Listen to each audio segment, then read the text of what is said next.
کمیته حالتهای فوق‌العاده تاجیکستان با تکیه به آگهی آب و هواشناسی خبر داد که روزهای 26-27 اکتبر سال 2022 در جمهوری هوای نامساعد پیش بینی شده در برخی منطقه‌ها باران‌های شدید خواهد زد. بنا به پیش بینی هواشناسان در برخی ناحیه‌های ولایت ختلان و تابع مرکز رعد و برق و تیر و کمان هم در نظر داشته شده است.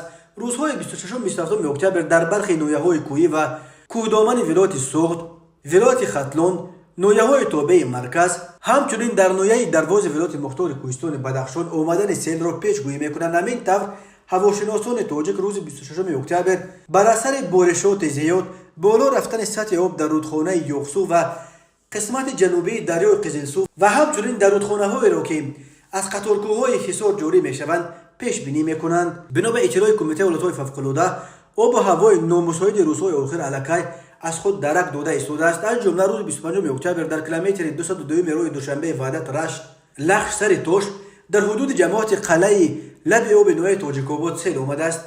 در نتیجه راه موقتا بسته شد.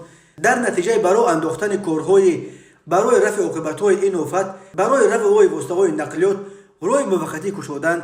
کارها برای رفع پاره عاقبت‌های این آفت ادامه دارد. در رابطه با احتمال بد شدن هوا در روزهای 26-27 اکتبر، کمیته حالت‌های فوق‌العاده بار دیگر از ساکنان و مهمانان تاجیکستان خواسته است که در این روزها از سیر و سفر به کوه خودداری کنند.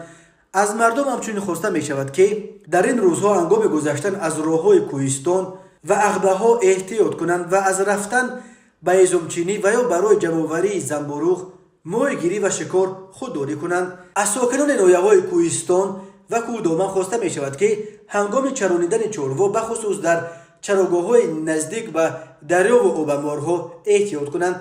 از ساکنان همچنین خواسته می شود که به خاطر پیشگیری از عاقبت‌های ناگوار سیل، آبخیزی‌ها در محل زیست خود سیلروها و کانال و دریاها را تازه کنند.